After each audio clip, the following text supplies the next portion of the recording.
If you have ever followed advice on how to dress a pear-shaped body, only to still feel frustrated, this video is for you. Some of what you have been taught may seem to work on paper, but in real life, it is not always the best solution. So first, let us define what it even means to have a pear-shaped body. Quite simply, it is to have your hips be the widest measurement, and while that is an important piece of information, it's only one small piece of the puzzle and doesn't really tell us anything else about you. A woman can have relatively broad shoulders and still have a pear-shaped body. Someone can have a full bust, their hips are just that much wider. Someone can be tall, short, have long limbs, or have an overall very compact frame and be pear-shaped. So when we treat this idea of a pear shape as a complete body type and think that we can apply the same solutions to what are actually very different body types, we end up with problems, okay? A cookie cutter solution that is only considering hip to waist and bust measurements will oftentimes not work in the real world. Most of the frustration women experience when shopping doesn't come from the fact that their bodies are shaped a certain way. It comes from a more systemic issue that mass-produced, ready-to-wear clothing is designed for a limited range of proportions. So your challenge as a customer is not to try to fix and adapt your body to garments, but to find those garments that actually work with your body shape. When clothes respect your proportions, dressing becomes simpler, more intuitive, and more polished, especially compared to trying to morph yourself into someone else's ideal.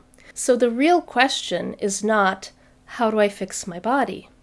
But rather it is, how can I honor my body? This is where I like to introduce a different way of thinking. Think of dressing your body as a shape sorting game. You know, those toys that toddlers play with. The circle goes in the circle-shaped hole. The triangle goes in the triangle-shaped hole. Clothes work pretty much the same way, only in 3D. Every garment has an intended shape, how it is designed to sit, hang, or move on the body. So when I say fit, I don't mean whether you can physically get into something. I mean, does the shape of the garment actually follow and respect the shape of your body? If a triangle doesn't fit into a circle hole, we do not blame the triangle. And yet, that is exactly what we are taught to do with our bodies. Now, of course, clothes can also create their own silhouettes, such as with oversized, voluminous, and exaggerated proportions in clothing, and that can be done intentionally and beautifully. But in this video, I want to give you a baseline of what it means when a garment fits you by default. Traditional advice on dressing for a pear-shaped body usually includes things like wearing darker colors on the bottom so that the hips will visually recede, and using lighter, brighter colors, prints, or shiny fabrics on top to draw the eye upward. From a purely visual standpoint, these tools can work. Dark muted colors and matte fabrics do tend to recede, and light, bright colors, prints, and shiny materials do draw attention and create the impression of more volume. These are the same principles you might already recognize from makeup when you do highlighting and contouring. So the problem is not that these tools exist. The problem is what is assumed. This advice decides for you that the lower body is something to be hidden and minimized, and that visual balance means faking an hourglass body. But does this actually make sense for you? If you think of women like Jennifer Lopez, J-Lo, or Doja Cat, they did not become style icons by trying to visually shrink their hips.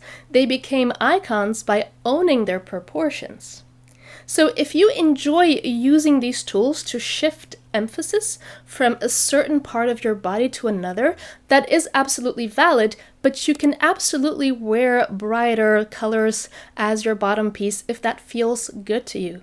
The issue aren't the tools. It is being told how to use them in pursuit of a goal you didn't necessarily ask for. And if you don't like to show off your bottom half and prefer a more covered or more modest approach, I will give you options. Another common suggestion is adding volume on top, often around the shoulders, to balance out the wider hips, creating again this hourglass illusion. But I have gone shopping with pear-shaped women, and occasionally we run into a salesperson who has been trained in body typing.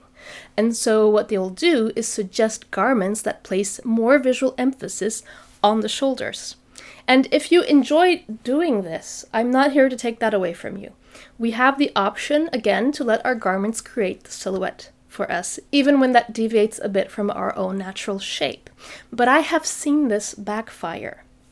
Imagine a woman who is not very tall, her overall frame and limbs are a bit more compact, and so she has a shorter neck. Now, nothing about her looks off on its own. Everything is in harmony because those are her natural proportions. But when she tries on a garment where the shoulder is significantly widened, suddenly her neck seems to disappear. She looks uncomfortable, like a turtle pulling its head in. And the most important part here is not that it's my opinion, it's her reaction. I see it in her face immediately. She wants the garment off. This tells me something important. Balance is not about making everyone look like an hourglass. Each person has their own version of what balance feels like, and more often than not, it comes from wearing clothes that echo their natural proportions. And do you know who thrives with shoulder emphasis? People who already have broad shoulders, like me. When I wear clothes that minimize my shoulders, that's when things feel really off. The key is to find alignment. So let us return to the analogy of the shape sorting game. If a woman has a narrow upper body, shouldn't her top piece also be relatively narrow? Not necessarily tight, but it should be compatible. And perhaps for her, today's slouchy tops with dropped shoulder seams feel a little too droopy on her frame. That doesn't mean her body is wrong. What it means is she can opt out of that trend if it does not suit her. On the bottom, however, she may need pieces that are a little more roomy, just wide enough to accommodate her curves, or even wider if she chooses. Will that exaggerate her shape, or will it look natural? And this is where a lot of women instinctively land.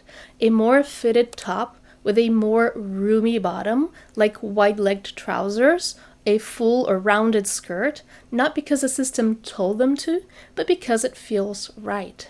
A silhouette that echoes the body's natural proportions. That is instinct, it is common sense, it is not body typing.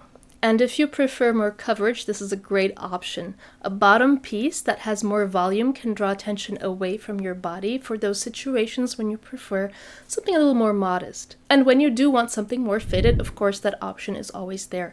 You have that choice. People may warn you that volume on your bottom half is going to add to your size. But when a garment is meant to have volume, it doesn't exaggerate, it reads as deliberate. And you're simply wearing a shape that is compatible with your body, that is echoing its natural proportions. In other words, it creates balance, but balance in your own terms, not according to this ideal of a hourglass body. Dressing this way allows you to exist in an outfit as you are. I have a few quick notes on sizing. A common experience for women with these proportions is that they might struggle to find dresses or jumpsuits that will fit them adequately, because if it fits the bottom, it's too big on top. If it fits the top, it's going to be too tight on the bottom. That does not mean you don't wear dresses or jumpsuits. It just means that when you're looking for pieces like that, it's going to be more of a treasure hunt instead of a shopping haul. And you can look for pieces, of course, that have that shape, that are more adjusted on top and roomier in the bottom. You might find that this is going to be easier for you. As for separates, They do not have to be the same size. You can absolutely wear something that is smaller on top and larger on the bottom if needed. The size label on a garment is not an identity that you take on. It's just a piece of data about that garment, and a very unreliable and inconsistent piece of data, I should say. So in summary, instead of asking, how do I correct my body? Ask instead, does the shape of this garment actually reflect my own body shape? When you stop trying to correct your body and instead you focus on how to respect it, you can finally focus on the more enjoyable parts of style.